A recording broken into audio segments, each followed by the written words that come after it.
Drage gledalke, dragi gledalci našega YouTube kanala Zgodovina slovenskega alpinizma oziroma drage poslušalke, dragi poslušalci našega podcasta z istim imenom Zgodovina slovenskega alpinizma, lepo pozdravljeni. Ponovno sem z vami Peter Mikša, tokrat sem v Trzinu pri Mirotu Štebetu, alpinistu, gorskemu reševalcu, dolgoletnemu novinarju in snemava eno zanimivo novo zgodbo iz serije Na robu stene. Predstavitev našega današnjega gosta. Miro je začel plezati v začetku 70-ih let, konec desetletja je bil član zanimive, pomembne odprave na Tiričmir, kjer je dosegel tudi vrh, in ta odprava na nek način predstavlja pomembno prelomnico njegovega plezalnega razvoja. Toda kmalu po vrnitvi ga je močno zaznamovala nesreča v Koglu, v kateri je utrpel hude poškodbe. Dolgotrajno okrevanje je vplivalo na potek nadaljnjih let, vendar je že leta 1981 znova član nove odprave, tokrat na Grenlandijo, kjer je z ekipo dosegel zelo odmevne plezalne rezultate. Prav tam je moral prestati novo preizkušnjo, saj je zaradi nepričakovanih okoliščin izgubil sluh. Njegovo življenjsko obdobje, zaznamovano s plezanjem, odpravami in osebnimi preizkušnjami, je pozneje dobilo obliko v knjigi Preizkušnje, ki združuje dogodke iz njegove plezalske in življenjske poti in razmislek o izkušnjah, ki so ga pri tem spremljale. Letos je knjiga doživela ponatis. V pogovoru danes se bomo dotaknili Mirotovih začetkov plezalnih, odprave na že omenjen Tiričmir, pa nesreče v Koglu, Grenlandije, nastanka knjige Preizkušnje in seveda še marsičesa vmes. Vabljeni, da nama prisluhnete. Miro, lep pozdrav, hvala, ker si se odzval moji prošnji na pogovor in hvala, ker me gostiš tukaj pri tebi doma v Trzinu. Lep pozdrav in tudi tebi hvala, da so se spomnil in me počastil s tem obiskom. Ja, najboljše, da kar začneva s pogovorom, kronološko, kot imam ponovadi te pogovore zastavljene, ker vedno, torej današnji trenutek, ki smo se vedno nekaj zgodilo vmes oziroma se nekje začne tudi ta tvoja plezalna zgodba. Torej, kje si se srečal s plezanjem? Kje si začel? Jaz imam zelo rad naravo in veliko sem hodil v narave, tudi malo v hribe. Starši smo vedno hodili na nedeljske izlete in tako. Bil sem pa dijak bežigrajske gimnazije in vsak dan smo se vozili v Ljubljano in moj sovozač z avtobusom je bil Matjaž Veselko. Bila sva kar dobra prijatelja in Matjaž se je vpisal v plezalni tečaj v Kamniku in me je nagovarjal, da naj še jaz grem tja. In jaz sem takrat nisem imel ne vem kakšnih alpinističnih želja, ampak se mi pa zdel zanimiv in sem rekel, se bom mogoče nekaj naučil, da če takole se kdaj v naravi znajdem v kakšni taki zahtevni situaciji, pa mi bo znanje alpinizma prav prišlo in sem se vpisal. No in takrat, ko sem prišel na odsek v Kamnik, je bilo kar simpatično vzdušje, vsa ta skupinca, ko smo bili tam pripravniki, tečajniki. In potem tudi, ko smo šli prvič praktične vaje, vadili smo v plezališču pod Starim gradom nad Kamnikom in tam, ko smo začeli malo skalo otipavati in tako preizkušati, mi je bilo pa kar všeč, in sem vedno bolj osvajal ta alpinizem in vedno bolj sem čutil, da je to prava stvar in tako, da sem potem začel. Katerega leta je bilo to? 72. 72. In zakaj Kamnik ni bilo bližje, na primer v Mengšu še Trzinu, ni še bilo podobnih alpinističnih šol, ali pač čisto slučajno? Ja, takrat je bil Kamnik, v Trzinu nismo imeli planinskega društva, zato sem bil jaz član Megaškega društva. In jaz sem se vpisal kot član Megaškega društva, potem sem pa bil v Kamniku, tam je bil pa alpinističen odsek, ne? In tam smo to vzgojo končali tam v Kamniku, se dobro povezali, tudi smo še vedno prijatelji, tudi tako, ko smo v glavnem smo potem hodili v Kamniško Bistrico, v petkih popoldne smo se zapeljali v Bistrico, najprej je bil postanek v Bistrici, potem smo šli pa gor proti stenam ali pa kamorkoli na te ture smo hodili. Nazaj smo se pa ob nedeljah popoldne začeli vračati, tako da smo po 2 dni smo preživeli v hribih. Pa malo smo plezali, malo smo, pač lustno je bilo. Torej, prvi tvoj svet, kar se s tem tiče, so seveda Kamniške Alpe. Se spomniš mogoče čisto prve smeri, alpinistične smeri, ko si je plezal, pa mogoče tiste, ko pa, ali je bila to prva ali ne, to ne vem, tiste, ko si rekel, wow, ne, to je to. Prvi vzpon je bil pravzaprav skupna tura, ko smo šli za 29. november, smo šli na Kokrsko sedlo. In takrat smo šli po tem vzhodnem grebenu na Grintavc, pa potem kar naravnost dol čez jame. In takrat je bilo toliko snega, da smo se na začetku je bilo treba še majčkeno plezati, potem smo se pa kar po plazičih smo se vozili dol v dolino. Tako, mislim, to je bilo neverjeten v primerjavi s tem, kaj je zdaj, ne. Tako, in še isti dan nas je nekaj šlo še po plezalni smeri na Kalško goro. Takrat je bila plezalna pot gor zavarovana z zajlami in smo pol še tako da sta bila to 2 moja prva taka zimska in prva vzpona. Skalo sem pa prvič tako resno z Virensovo smerjo, ne, v Koglu. To je bila moja prva štirka. In tisti je bil pa že en tak dober občutek, pa tako in tako v Virenso sem se še večkrat potem vrnil. Ta pravi občutek tega alpinizma je pa bil, ko smo bili v Paklenici. Paklenica je bila takrat malo drugačna, ker smo kampirali dol v Aniča Luki tam in potem smo pa probali, skala je bila krasna in vse in tam sem pol tudi splezal par smeri, ne, s prijatelji. No, in tam je bila tudi prva petka, to je bila pa Sažeti.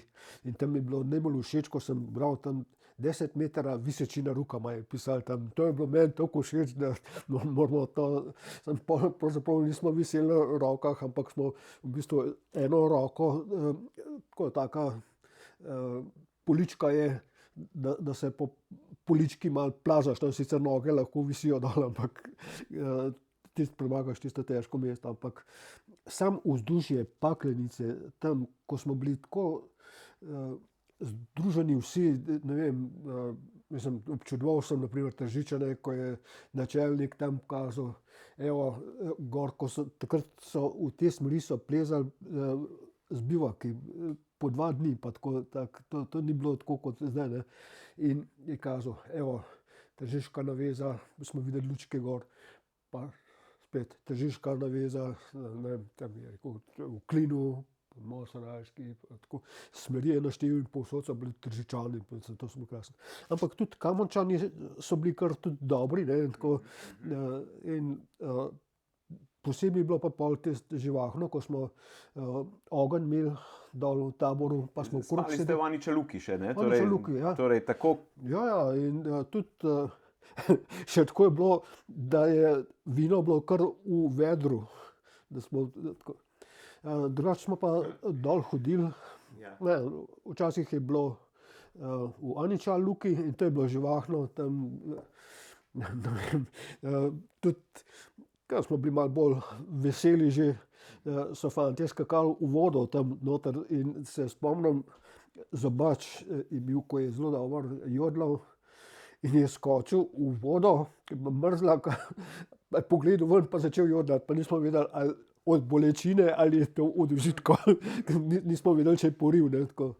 Ja, smo pa v Rajno dol hodili tudi, in to je bilo zelo živahen, pa pol, ne vem, tam sem spoznal velikane takratne in mi bilo, mislim, jaz sem bil vajenec, ne, zelo smo občudovali te fante, ki so že imeli Himalajo odprave za sabo, ali pa tudi, ko so bili znani kot dobri plezalci. Ne.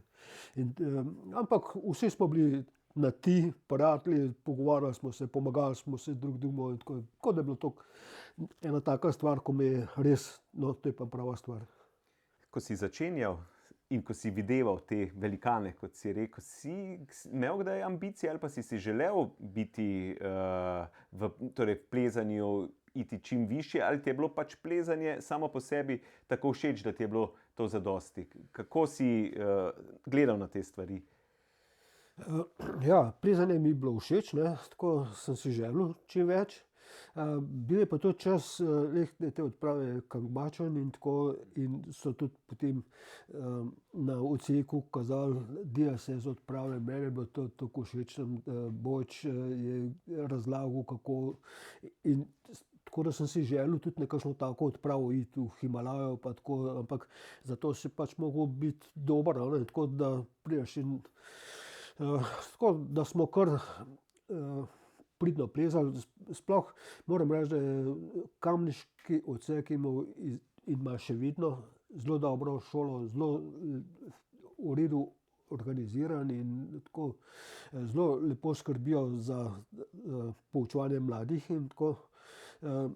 Drugje je bilo bolj stihijsko, marsikje tako malo bolj po domače, v Kamniku je bilo to zelo lepo po pravilih urejeno. Tudi mogoče Bojan Polak je zelo tak pedanten in so bila pravila, kako se dela in tako.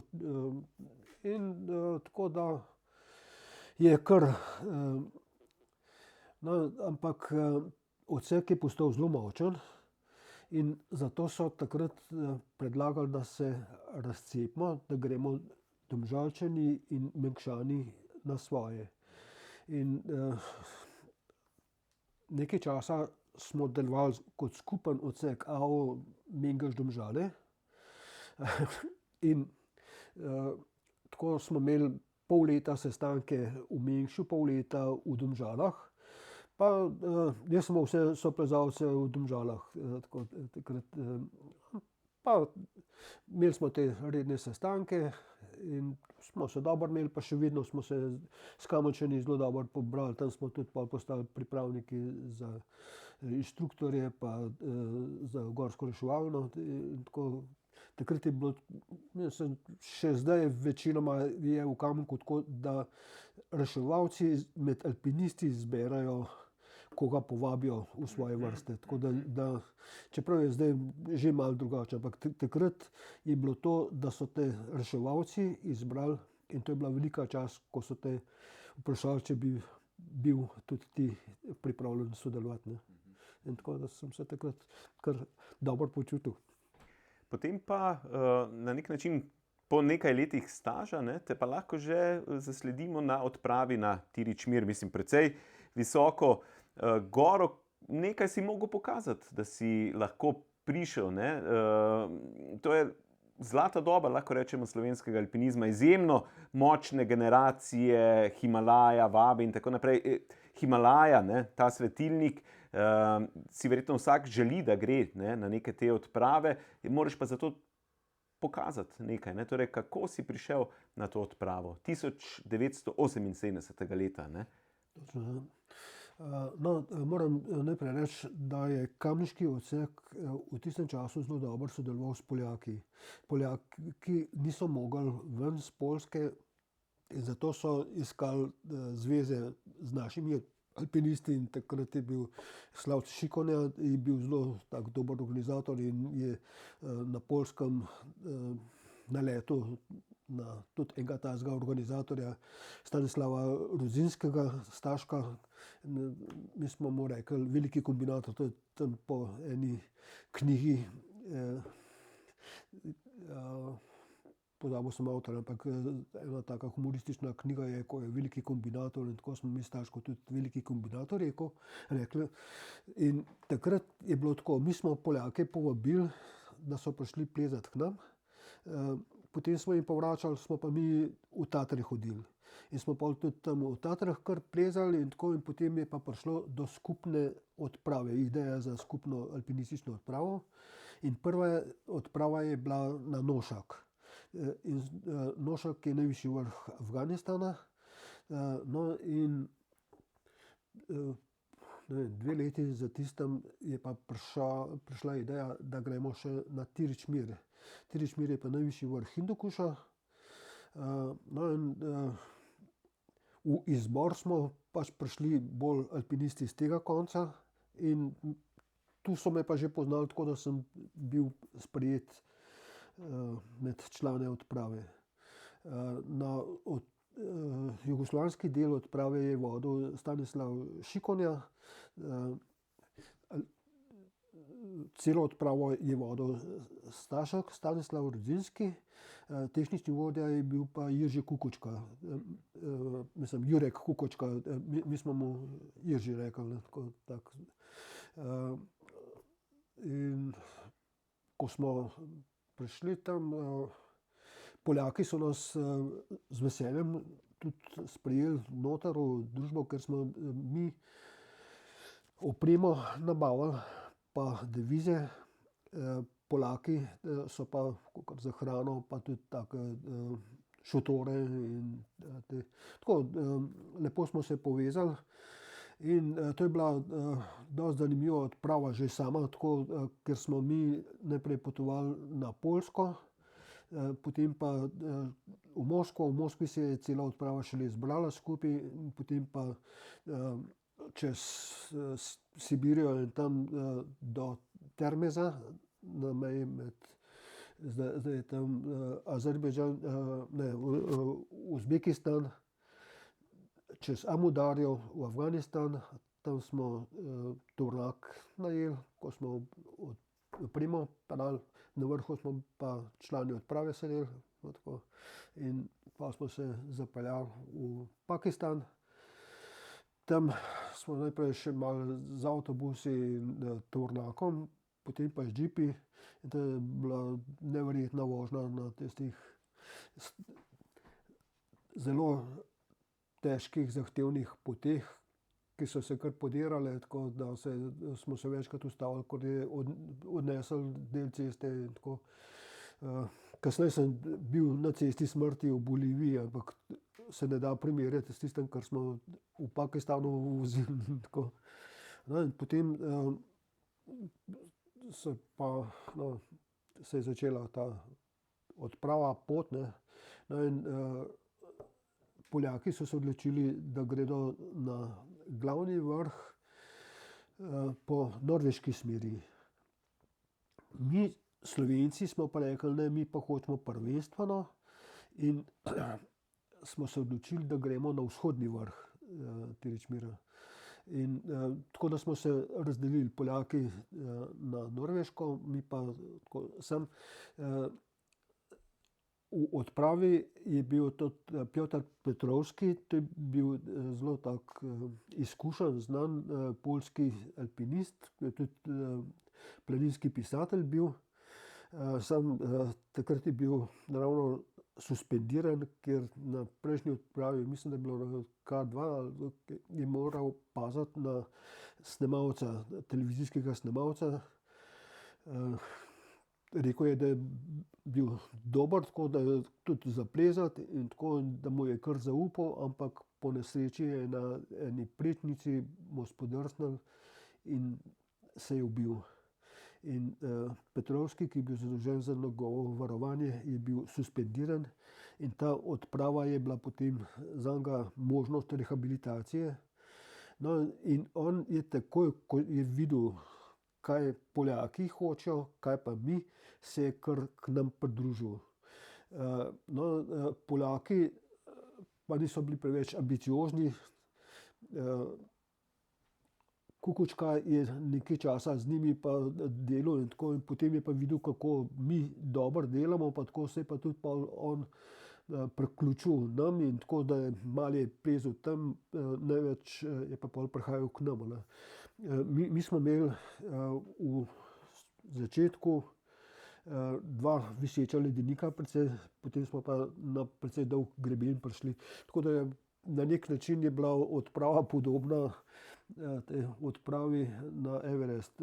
Tako, mislim, tudi mi smo imeli zelo dolg greben, s tem, da vršni del ni tako zahteven, kot je pri Everestu, ampak prej je pa kar, ne. To so tudi na grebenu imaš žandarje in tako da je bilo tudi tam treba kar malo se potruditi, ne. Ja, no, ta odprava je bila zelo v redu, s tem, da je takrat Kukučka tako nekako zakuhal, da so Polaki prvi prišli gor. Še enega Polaka, v bistvu bi mogla midva z Matjažem biti udarna naveza, ki bi prišla na vrh, samo je Kukučka tako vrstni red razporedil, da so Polaki prišli naprej. Nama je pa ponudil, da naj vzameva še enega Poljaka, ki ni nič naredil prej, ampak in takrat se je Matjaž še razhudil zelo, tako da pa ne, kaj bomo tega gor vlačili, ko pa ni nič delal, ne, pa tako. No, pa sta pa Polaka ga vzela, tako da so takrat prvi na vrh prišli trije Poljaki. Je pa tako, midva z Matjažem sva bila naslednja naveza na vrh in tisti dan, ko je bil vzpon na vrh, sva jih midva skoraj ujela, tako da midva sva prišla do zgornjega tabora in sva jih še videla, da še niso prišli do vrha. In takrat sva bila zelo tako v dilemi, a naj greva gor pa bomo skupaj. Ampak potem je premagala ta bolj pamet, ker kako bomo pa potem, ko nas bo toliko, kako bomo prespali, ker tam je bil en šotorček je bil, ne, tako, in ta višinski, da bi pa še en tabor dol prišli, je bilo pa že tako vprašljivo, tako da sva takrat midva v zgornjem taboru počakala, da so prišli na vrh in so pol veselo prihajali dol. Naslednji dan sva šla pa midva gor. In Kukučka je takrat že vedel, da bo to povsod v teh zgodovinskih knjigah napisano, da so prvi prišli Poljaki gor. Mi, ko smo pa največ v bistvu na smeri delali, smo pa pač pol prišli. Čeprav takrat je bila druga taka psihoza, tako, ali pa razmišljanje, takrat je bilo, če je eden prišel na vrh, je bila uspešna cela odprava. In na nek način nam je bilo vseeno, morali pa bi biti mi tisti, ko smo gor prišli prvi. Lahko rečeš, mislim, kar se višine tiče, vsekakor ta odprava in tudi ta vrhunec tvoje alpinistične. Vzhodni vrh Tiljšmira je visok 7692 metrov. Sam glavni vrh je pa 7706 metrov visok. Midva sva najprej mislila, da bi šla še kar z vzhodnega vrha še na glavni vrh, sam je pa tam kar zelo veliko žadarjev bilo tako po tem grebenu in bi bilo kar delikatno, ko bi gor prišla, ne bi mogla tudi nazaj iti, bi mogla iti po norveški smeri dol. Ampak ker Poljaki niso prišli prav dol in tudi midva nisva vedela, kam bi mogla sploh, kje priti do norveške smeri, tako da se nisva potem upala, da sva pač tudi midva se odločila, da ne greva. Je pa zanimivo bilo, da jaz sem se tam, ko sva na vrh prišla, sem se jaz počutil tako, da bi šel še kar naprej, pa tako, pa so bili pa dalj časa na vrhu, ko sem začel se stopati, me je pa višina zagrabila in sem imel zelo veliko težav in moram reči, če me Matjaž ne bi varoval, da verjetno, da ne bi uspešno končal v dolini. Omenjaš Matjaža Veselka, ne? Veselko ta, kakorkoli. Kdo je bil še pa član od slovenske ekipe te odprave? Ja, vodja je bil Slavt Šikonja, on je bil že tudi na Nošaku, no potem pa še Matjaž Veselko, Janez Šušteršič tudi iz Mengša, Cene Berčič iz Kamnika.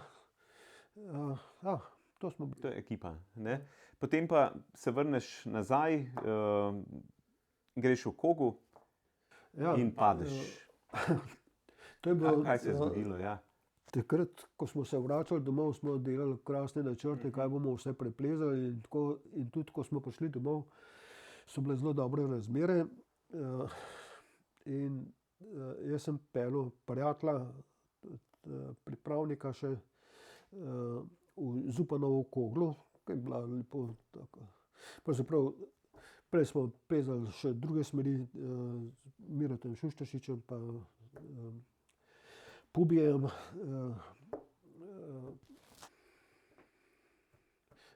Plevelom, Janezom Plevelom. Potem smo prespali pod Koglom, takrat smo velikokrat smo spali pod stenami, in mi smo pod steno smo prespali. Bilo je še več drugih naves, ki so tudi spale, tam je bilo zelo živahno. No, takrat,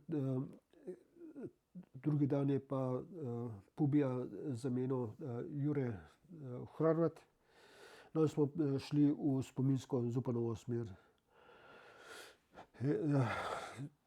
Meni je bilo uživancija tam, sem se zafrkal, jaz sem bil 3 mesece v bistvu v skalah, tako tisti.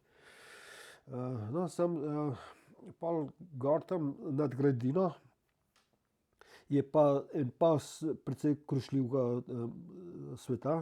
Jaz pa nisem bil več vajen kot teh krušljivih zadev. In tako iz objestnosti sem nad štantom, nad stojiščem zaplezel kar naravnost gor čez en previs, čeprav bi mogel tako okrog iti. In na vrhu previsa je bil en zelo dober klin. Tamle ga imam. In sem bil hvaležen, da sem tam en dober klin imel. Potem sem pa kasneje poskušal zabijati, pa sem pol kar z roko ven potegnil in sem plezel brez varovanja. Soplezalec mi je vpil, da je še 5 metrov, tudi sem videl tam Čeha, je že splezal ven iz tako. No, ampak tam se smer približa kamniški smeri. Tam je pa plezal Viki Grošelj. Z Vikijem smo se dobro poznali, ker smo bila večkrat inštruktorja na raznih tečajih. In on je videl, da sem bil na odpravi, pa me malo spraševal, malo sva se pogovarjala, potem sva pa hotela nadaljevati. Takrat se je en previs se je odtrgal. Jaz sem izgubil spomin, tako da moj spomin se nadaljuje v bolnišnici po 14 dnevih nezavesti ali kome. In o tem so potem govorili drugi, ko so videli. Viki Grošelj je ta padec opisal v svoji prvi knjigi Do prvih zvezd. Drugače pa, kot sem rekel, takrat je bilo v Koglu veliko naves. In so tudi nekateri so videli, posebej pol, kaj se je kasneje dogajalo, ko so takrat so potem iz vseh smeri prihajali po gradini tam varovati. No, v glavnem, jaz sem padel in izgleda, da sem bil toliko priseben, da sem odbil težko gmoto skal in me je vrgel na eno poličko. Tista polička me je pa odbila čez gradino, ker drugače, če bi na gradino padel, bi bilo konec. Tako sem pa nekako srečo imel, da sem letel čez gradino. Prijatelj me ni mogel nič varovati, ker ni bilo klinov. No, ko je pa prišlo, tako da sem bil že nižje dol, ne, je pa mu zategnil in mu je roke čist požgal. In potem se je pa še ta klin nad previsom izdrl in sva še 15 metrov letela dol. Ampak sva spet imela srečo, ker se je vrv zataknila za en rogljiček, Viki piše, da ni večji, da ni tako velik, da bi jaz svečko gor postavil na obletnici, ampak vesela sva vsak na eni strani dol.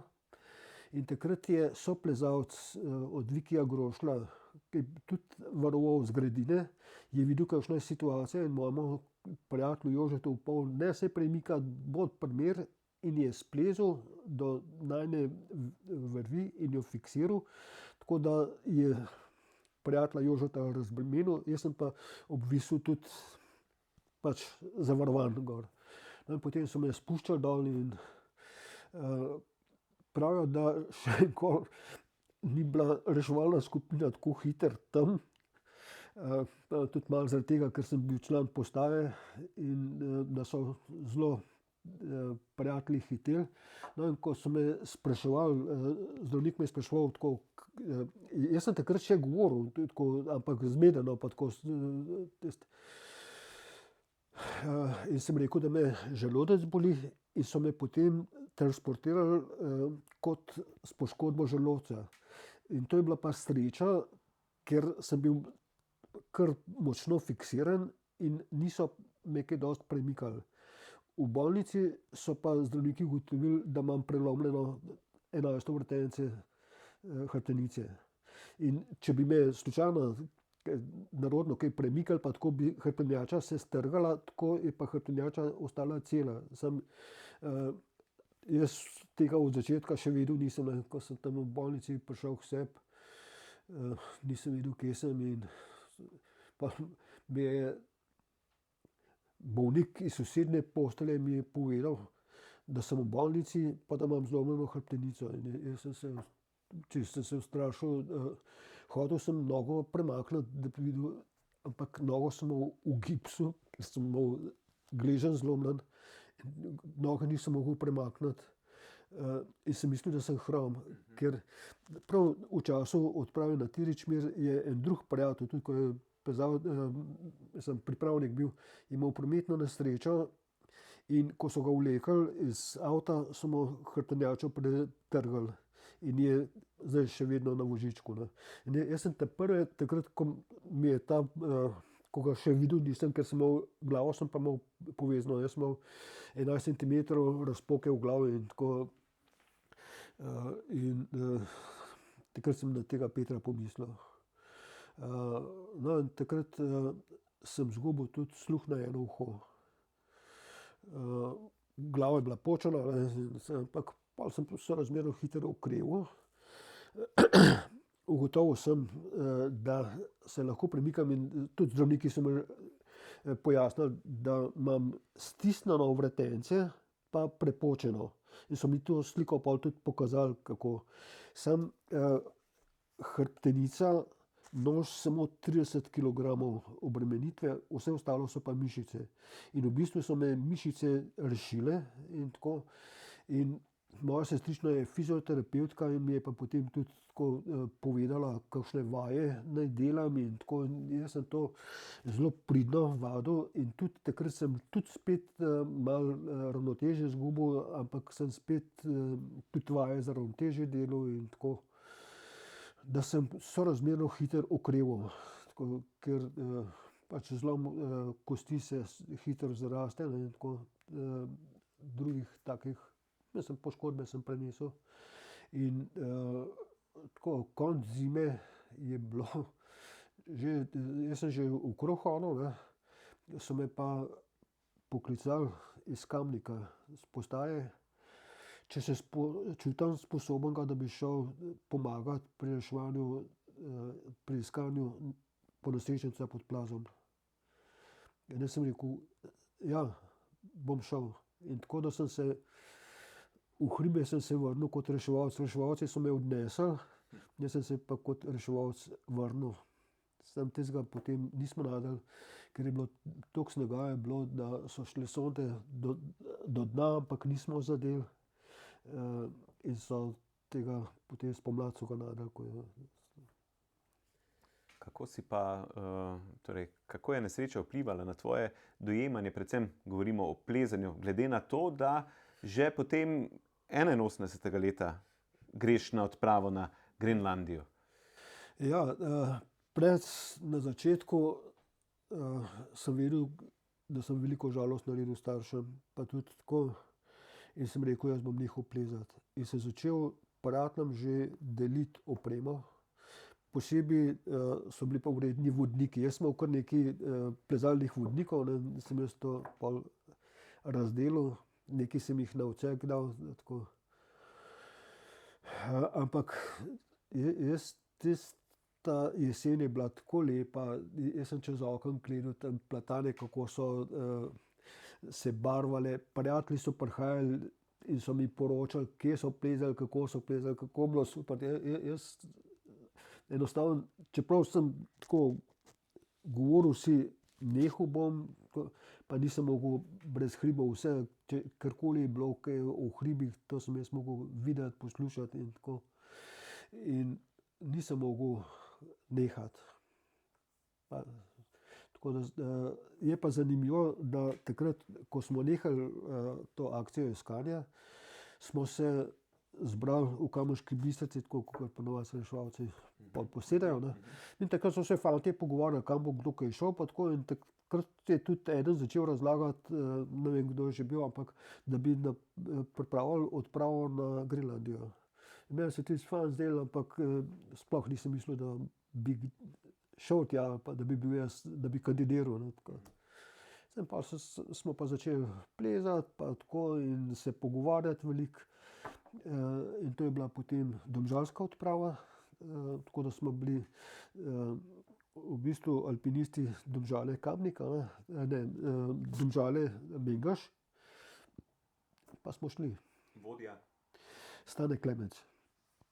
Stane je pač bil najbolj izkušen, tudi zelo dober, je preštudiral stvari. Takrat je na Danskem je bil aktiven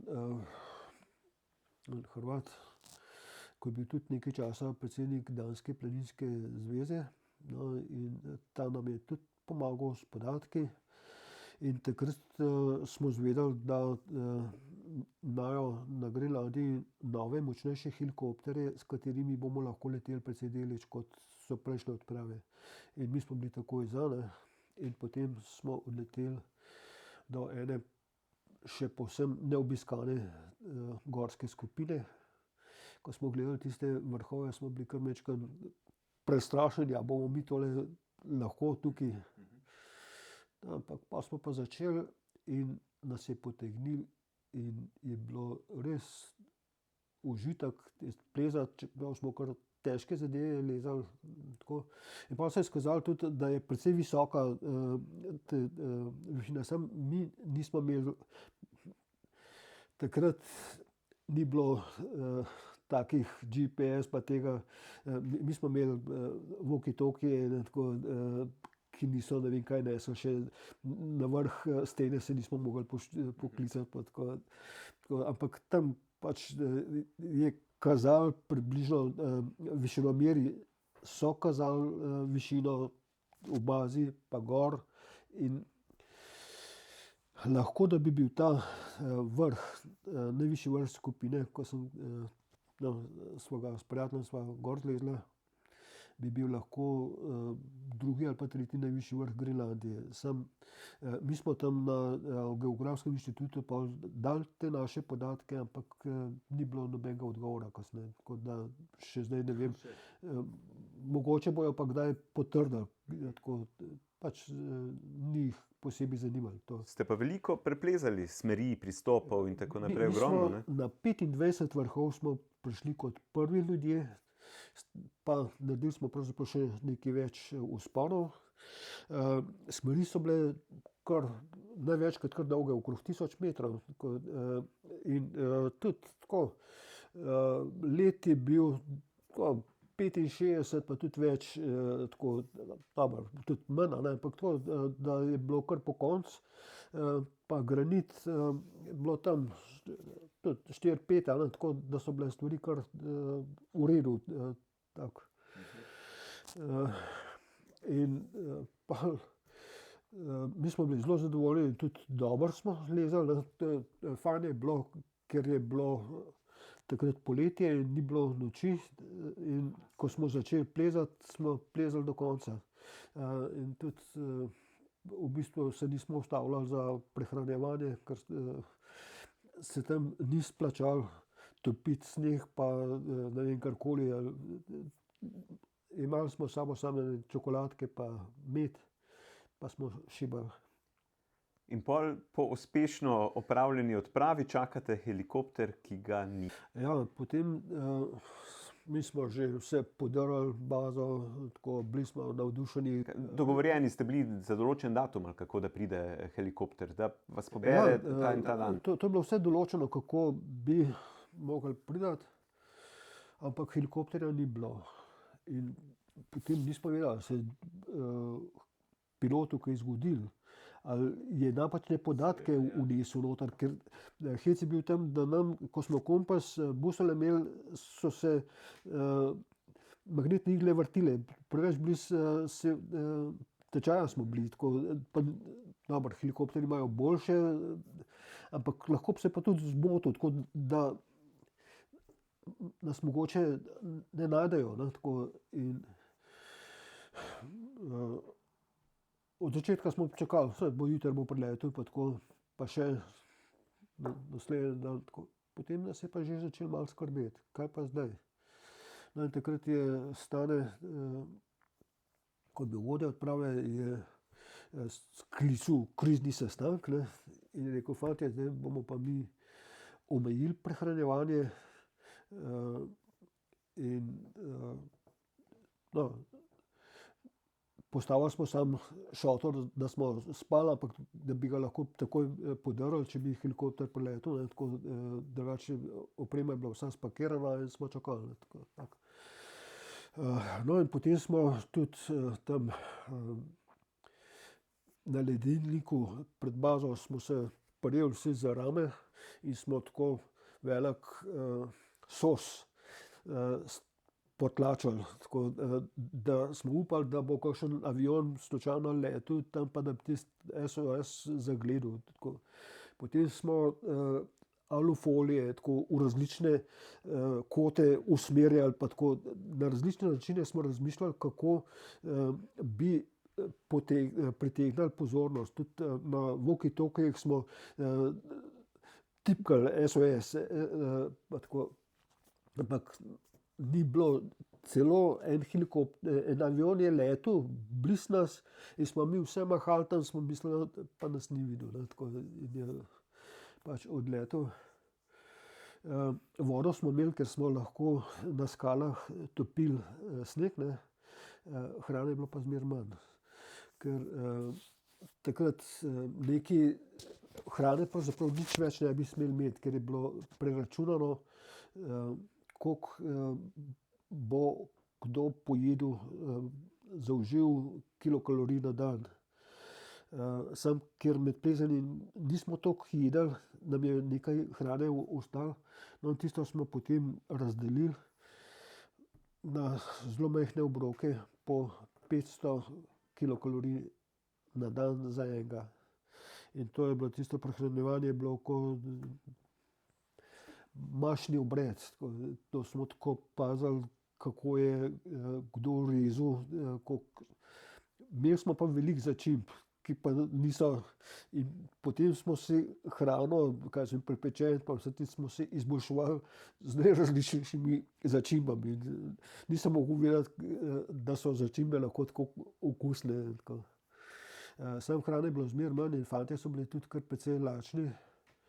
Tako da so začeli odkopavati smetišče odprave. Tako malo stran smo imeli jamo, kamor smo odmetavali, takrat, ko smo še normalno plezali, in so šli iskat, če je še kakšen grižljaj, ki. Ampak hec je bilo v tem, da smo v tisti jami hodili tudi na stran, ampak so vseeno iskali tam, pa tako. Jaz sem bil ves čas optimist, čeprav sem 7. dan čakanja se meni nenadoma začel v ušesih nekaj spreminjati. Matjaž kot zdravnik odprave ni vedel, kaj se dogaja, in je mislil, da imam močno vnetje ušes, ne, ampak ko smo šli spat, naslednji dan sem samo padel, ker sem izgubil ravnotežje, pa nič nisem slišal. Tako, izgubil sem sluh.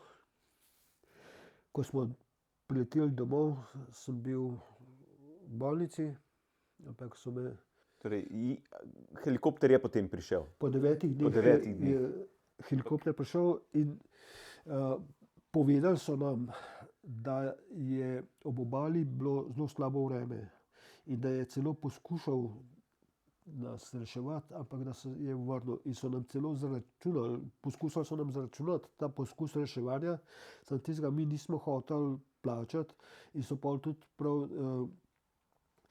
kar malo diplomatski spor in so pol ambasade pa tisto dosegli, da tistega pa nismo plačali. Mi smo bili pa začudeni, ker ves čas, ko smo čakali, je bilo pri nas lepo vreme. In vedeli smo, da prej so bili zasavci tudi na Grenlandiji in oni so imeli na koncu plezanja slabo vreme, pa je helikopter vseeno priletel v slabem vremenu. Tako da mi nismo mogli razumeti, zakaj ne prileti. In to smo imeli najrazličnejše razlage, zakaj ne in tako tisti. Sam bilo je pa že obupen časa se ni nič premikal in tako smo sam kartali smo skozi, ampak nismo več kartali za zmago, sam to smo, jaz sem od takrat pri Taroku nič več ne štejem. Jaz sam igram za igro. Tako, to je, stvari so zgubile nekatere stvari, ne, tako. Tako da ta odprava je vsaj mene precej zaznamovala. Ko sem, ne vem, ni čisto pojasnjeno, zakaj se mi je sluh delno povrnil. Še vedno imam precej veliko izgubo sluha, ampak ker sem jaz že slišal, če bi se s to okvaro rodil, bi bil gluhonem. Ker pa sem jaz že slišal, ker sem poznal in tako, in tudi kasneje sem se tudi kar učil in tudi v Zagrebu so nekaj poskušali z mikrovalovi, suvak metodo in tako. In ne vem kaj, sam enostavno zdaj lahko komuniciram, ker te govorne frekvence so se mi nekako vrnile. In lahko rečem, da sem ponosen, da sem lahko končal svoje novinarsko delo, do penzije sem zdržal. Čeprav moram reči, da sem se jaz mogel predvsem bolj potruditi kot slišoči, ker nisem se tako, veliko bolj sem se mogel potruditi, da sem lahko izbiral prave izjave, tako, ker je bilo, sicer odvisno je, kakšno je bilo snemanje. Jaz sem lahko slušalke dal, ne, in sem potem tam, ko sem poslušal, ko sem delal prispevke, sem na nek način lahko zbiral te prave izjave. Je pa bilo tako, da na terenu včasih nisem slišal, kaj mi odgovarja. Če je bilo dosti hrupa okrog in sem na slepo srečo še spraševal tako, ker na te prispevke sem hodil vedno precej bolj pripravljen kot moji kolegi morajo biti, no, ne vem, kako se oni pripravljajo, jaz sem velikokrat, večinoma sem vedel, kaj mi bo kdo odgovoril. Tako da sem odgovore že vedel naprej, ampak sem pač rabil sem njihove izjave, da to povejo, no. In potem nekako mi je uspel, da sem to naredil. In te preizkušnje, ne, ki si jih doživel, torej padec, pa potem izguba sluha in tako naprej, preliješ v knjigo. 2006. Zakaj se v bistvu, kdaj se je porodila ideja za knjigo, pa v bistvu, ne, je bil to način, se ti je to zdelo, da na ta način daš tem svojim težkim preizkušnjam, ki si jih dal skozi, na nek način besedo, glas? Ja, no, v knjigi je še tretja preizkušnja, to je izguba 5 let starega sina. Šli smo na nedeljski izlet, tako, fantje so imeli rad vodo in tako.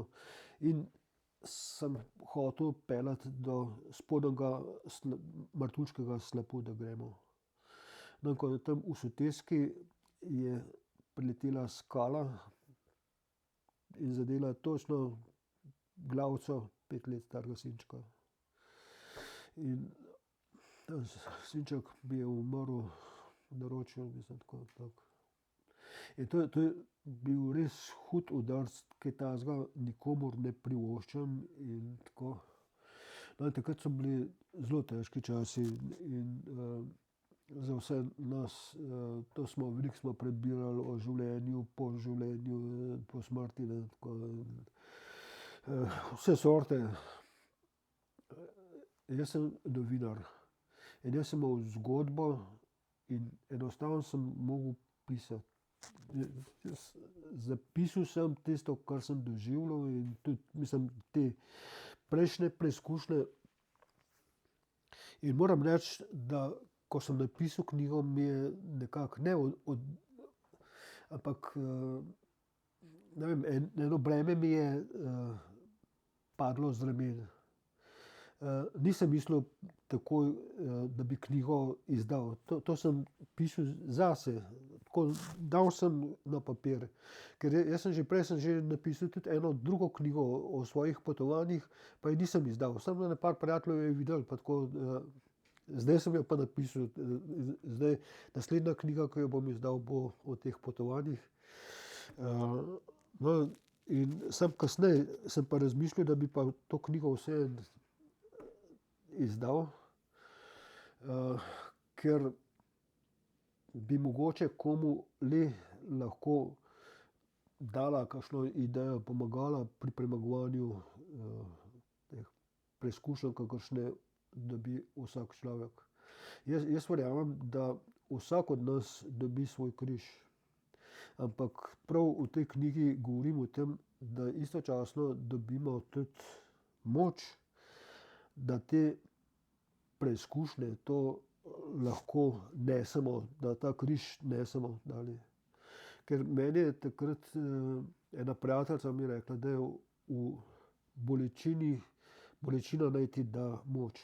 Jaz takrat nisem tega razumel, kako mi bo bolečina. Sinčka sem izgubil, nikoli več ga ne bom imel, pa vse sanje so propadle in se tako, mislim.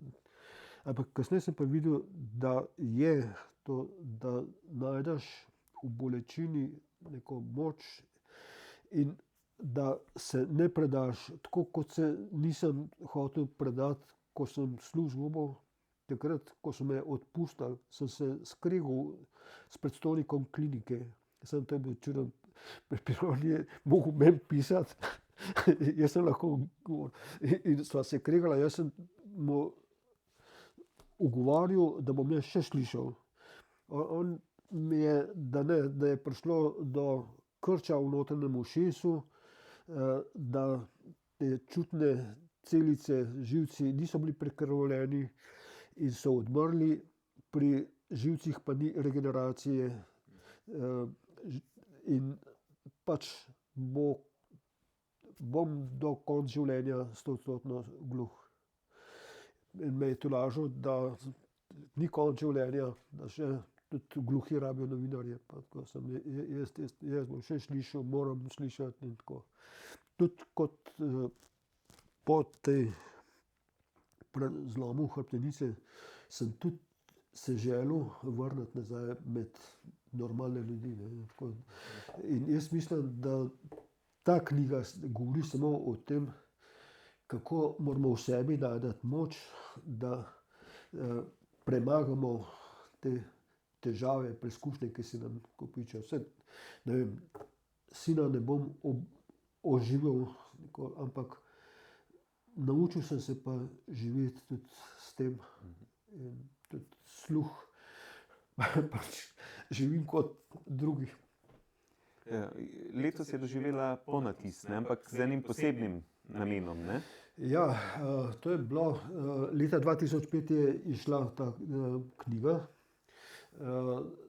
Natisnil jo je založba Didakta. Moram takrat se zahvaliti lastniku ali pa direktorju Zamanu.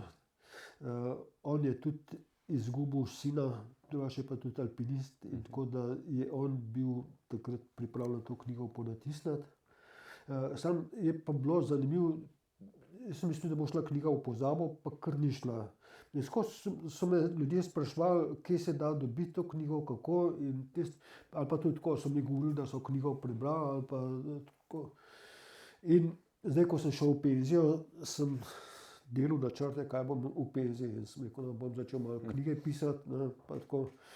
Pa mogoče bi ponatisnil tole.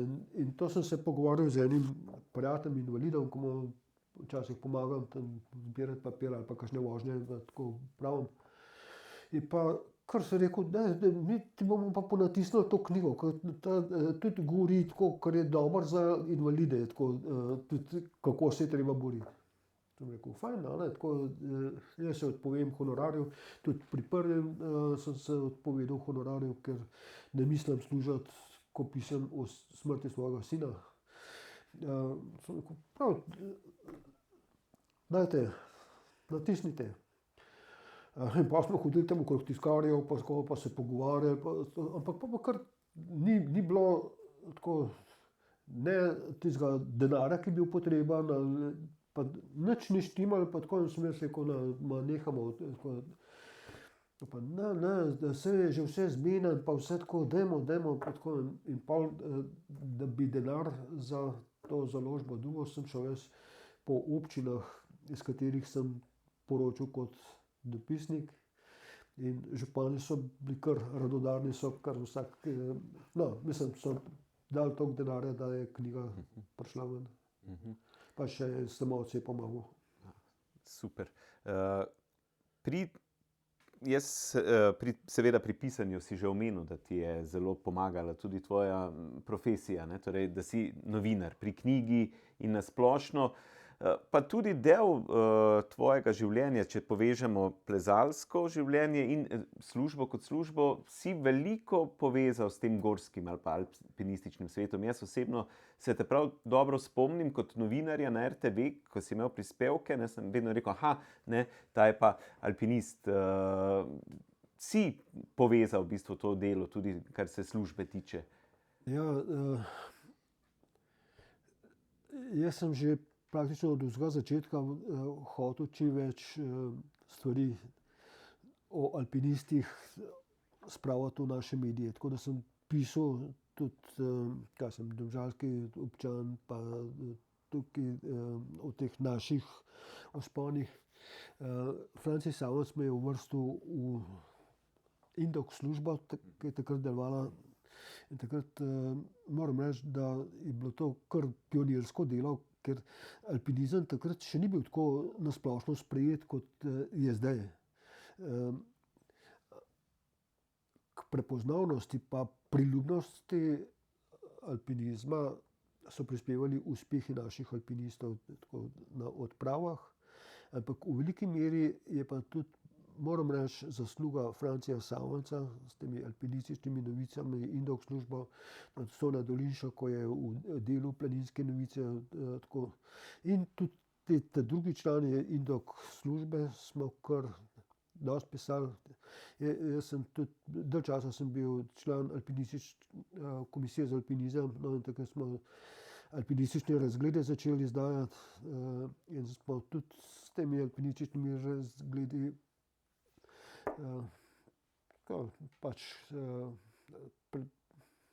nekaj naredili za prepoznavnost, posebej med alpinisti.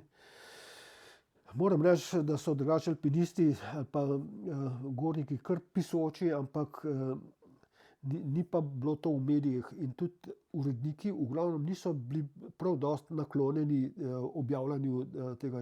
Jaz sem večkrat ponujil planinske teme, pa je šlo kar težko. Moram pa pohvaliti, takrat je bil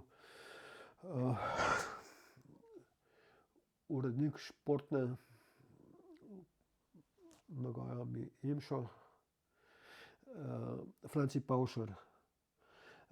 On je bil zagovornik planinstva. On je tudi večkrat delal kakšne prispevke iz hribov, med drugim je snemal na Triglavu, s Triglava je bilo radijsko oglašanje, tako, tudi z ene jame na Kavcah pa tako, in on je bil naklonjen temu. Jaz sem takrat ponudil planinske prispevke, oddaje, no in takrat je pa rekel, ja, veš kaj, da bomo uvedli tedensko oddajo novice z planinskega in alpinističnega sveta. In tako da sem jaz potem par let sem urejal to, ali pa pisal to oddajo, ki je bila pa na programu v nedeljskem športnem popoldnevu. Ker je bil tak neugoden čas, ker planinci so bili takrat še v hribih. Pa tudi zame je bilo zelo neugodno, ker jaz sem mogel tisto pisati in dostikrat, ne vem, sem soboto, preden sem pisal, nam je zunaj bil pa lepo vreme. Ampak jaz sem to, par let sem jaz to delal.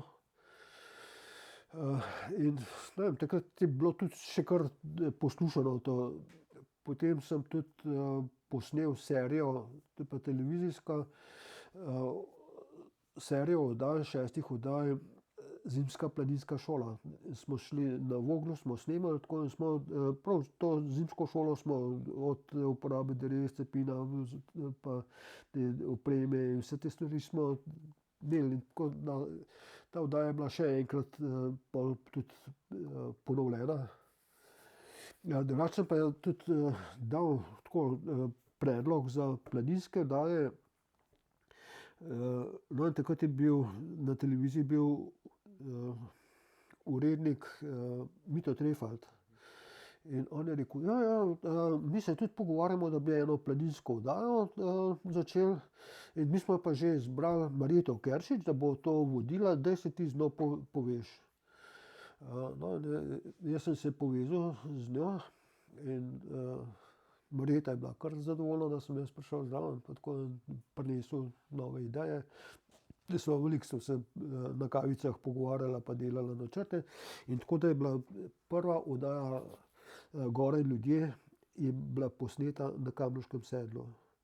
No, takrat je Marjeta tudi spoznala, kako se lahko zanese na gorske reševalce in tako, da nosijo opremo pa vse te stvari. In tako da je potem Marjeta to potem naprej delala in moram pohvaliti, da je dobro delo opravila. In mi je kar žal, da ni šlo naprej. Vsi pogrešamo te oddaje. Jaz sem se pa potem v dnevnem programu sem se pa ves čas trudil, da bi bilo kar največ planinskih oddaj, mislim, tem, tako. Ampak ni šlo vedno tako lahko. Posebej sem se pol zdaj v zadnjem času, tako da za nevarnosti v gorah, sem večkrat delal prispevke, tako da smo obveščali tako, tudi z gorskimi reševalci, da so malo svetovali. Pa, tako, to je kar nekaj časa šlo. Drugače pa bilo je par. Marjeta Klemenc je tudi delala, ona je mene jemala kot konkurenco, jaz pa nikogar nisem imel za konkurenco. Jaz sem bil samo vesel, da je bilo čim več planinskih tem na programu. No, tako. Ampak tako, nekaj smo naredili. Precej vidnega. Super, zdaj tale naš lok prihaja v zaključno fazo, ker imam par standardnih vprašanj. Čisto kratko, se v bistvu vprašanje namiguje na kratek odgovor. Plezal si poleti, po zimi, domačih, tujih gorstvih. V katerem načinu alpinizma, plezanja si se najbolj domače počutil, najbolj fajn počutil? Je bil to led, je bil to sneg, štamfanje, plezanje v sončni skali? Najlepše mi je bilo tole, ko smo plezali v Kamniških. Takrat je bilo to zelo taka dobra družba zmer. Ob petkih popoldne smo šli na avtobus, se zapeljali v Bistrico. Imeli smo alpinistično odsek, ki je imel sestanke ob četrtkih in tam smo se že soplezalci zmenili, ampak pol smo pa tam v Bistrici se je družba nabirala in pol ali smo šli takoj gor ali pa smo tudi malo posedeli pa tako. In potem smo pa gor po Bajtah bili in pač odvisen od razmer, ali smo več teh vzponov naredili. Tako, te stvari smo bili kar pridni, ampak včasih smo bili tudi veseli, če je bil dež, pa tako, da nam ni bilo treba. In potem pa smo se vračali v nedeljo popoldne in se pa spet tam ta alpinistična družba zbrala in bilo je zabavno, hecali smo se in takrat so ta drugi so poročali, kje so bili v kakšni smeri in pol se dobil, ja, drug teden grem pa še kaj probati, pa tako, na ta način je šlo. Sam takrat je bilo tudi tako, da so bile stene precej bolj obiskane. In je bilo tako, kaj sem se prišel pod Vesco, pa smo imeli Kamničani tak pozdrav, 3 srca. In Kamničani so odgovarjali fukat. In pol je bilo včasih tako, so zapol 3 srca in pa so sam slišali fukat, tako, in se videl, kje so naši. Ta drugi so pa radili skap, pa ne vem, take, ne vem, palčki, pa sam mi smo vedeli, kje so naši. Mislim, to je bila zebancija. Ampak je bilo zanimivo, ko se slišal tiste odmeve z vseh koncev, v vseh smereh so bili. In pol sem dostikrat sem prišel pod smer, pa se gledal, tukaj pa trolejbus, a veš, pa si šel pod drugo, enostavno sosednjo smer plezati ali pa kaj takega. In to je bilo tako, eno tako res krasno občutje, tako. In Kamniške so kratke, ampak so lahko tudi kar težke zadevce noter, no, in tisti, ne vem, sploh ne vem, za katero steno bi rekel, da mi je najlepša, najboljša in tako, in tudi za katero gorstvo mi je najbolj simpatično. Omenil si družbo pa vzpone, bi lahko izpostavil en vzpon, ki te je najbolj v bistvu zaznamoval, ali bil najlepši, najboljši, ali je to Zupanova zaradi padca, ali je to smer, kaj smo rekli, jugoslovansko-poljskega prijateljstva na Tiričmir, ali kako je že ta vaša smer. Preplezal si kar precej, tudi okoli 20 prvenstvenih, ne, če sem jaz prav zasledil. Ne.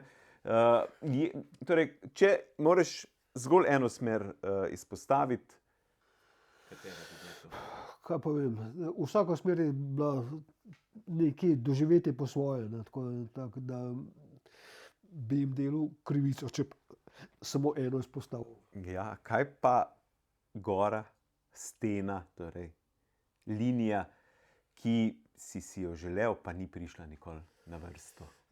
Ja, centralno špiku sem vedno hotel, tako, ker mi je zelo taka lepa in vse tako, ampak nikoli nisem dobil soplezalca, ko bi šel kasneje. Zdaj imam sina, ki tudi pleza in je tako, in bi lahko šel z njim, sam zdaj večinoma takih stvari ne počnem več. Ko sem z Grenlandije prišel, sem šel plezati s prijatelji. Ampak potem sem pa videl, da ni pravično, tako prijatelj je slišal, kaj jaz rabim na Plivoru, popust pa to. Jaz pa nisem slišal, kaj mi, tako, in ni bilo pravično, tako, da sem nehal s soplezalci plezati in potem sem poskušal sam. Tiste stvari, ko sem jih že plezal, ampak nisem zadosti psihično močen bil, tako da sem tudi nehal solirati. Sem pa tako, zadnje čase sem večkrat z dolenjskimi alpinisti, člani plezalnega kluba Novo mesto, oni vsako leto organizirajo alpinistične tabore v centralnih Alpah. Tako, pa so me povabili, ker snemalec Jože Hartman je dosti delal v tem klubu in tako, in so me pol tudi povabili, da hodim zdaj na njihove tabore. In potem pa hodimo na 4000-ake, tako po kakšnih grebenčkih, ne, v glavnem grebene in tako. In to so zelo lepa taka doživetja. Tako, to, da še plezam in dostikrat je pa tako, da plezam, če ne gre za težke zadeve, grem jaz kar zraven nenavezan, tako da smo hitrejši. Tako, to še znam, ne, tako da, čeprav tam, ko je težje, se pa pol tudi malo navežem. No, tako, torej si še aktiven. Mislim, leta se že poznajo tudi. Ja, prilagodiš, ne? Življenje prilagodiš toku, ali kako že? To tudi tako, ne vem, pač tudi malo se treba posvečati vzgoji in tako. Zdaj imam zelo zahtevno nalogo oživitev planinskega društva v Trzinu. Jaz sem bil prvi predsednik društva in takrat v prvem obdobju je društvo res krasno delovalo. Imeli smo ogromno članov, vodnikov in vse tako. Zdaj po korona krizi je pa društvo zapadlo v težko krizo. In ko sem jaz prišel v penzijo, ja, zdaj boš pa ti predsednik. In meni društvo nekaj pomeni, da sem jaz tudi rekel, da bom predsednik. Pa se pa je izkazalo, da so zdaj časi zelo drugačni. Jaz zdaj nimam licence za vodenje. Bil sem inštruktor na začetniških tečajih, tam na Komni, Vratih, pod Grozloknerjem pa tako, ampak to ne šteje nič. Ne moram iti na začetniški tečaj, kar se mi pa majhen zamal zdi.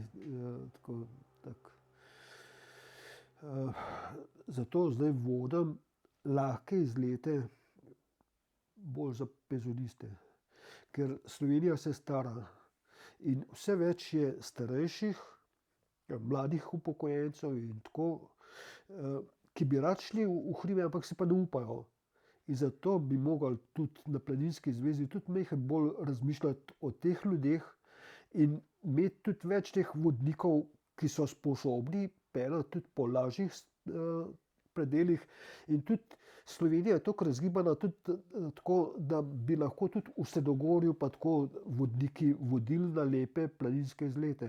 Samo pri nas je vse usmerjeno v nek vrhunski alpinizem, mislim, vodnike vzgajajo v bistvu bolj po alpinistično, tako dobro, se mora biti pripravljeni na najtežje preizkušnje, tako pač na poteh, ampak malo je pa zanemarjen ta vidik za vodenje po manj zahtevnih poteh v različne kraje, samo ker bi pa mogli biti ti vodniki tudi majčkeno bolj turistični vodniki, da znajo povedati tudi razne zanimivosti, kaj se je ta cerkvica pa z tega pa tako, pa ne vem, tudi malo, da druge stvari znajo povedati, pa pozornost teh vodencev pritegovati, ne, tako na različne načine. In na ta način bi tudi Triglav malo razbremenili. Ja, pa smo pri problematiki ne samo zadnjih mesecev, ampak zadnjih let, kar se Triglava tiče, in mogoče ta ideja za zaključek oziroma za konec tega pogovora v razmislek tistim, ki bodo poslušali. Miro, hvala, ne? Torej, drage poslušalke, poslušalci oziroma gledalke, gledalci, hvala vam za pozornost. Prišli smo do konca še ene res zanimive zgodbe oziroma življenjske poti današnjega gosta, Mira. Dragi Miro, hvala. Ne? Ja, hvala tudi v mojem imenu in varen korak. Ja, tako. Srečno do naslednjič. Pozdrav.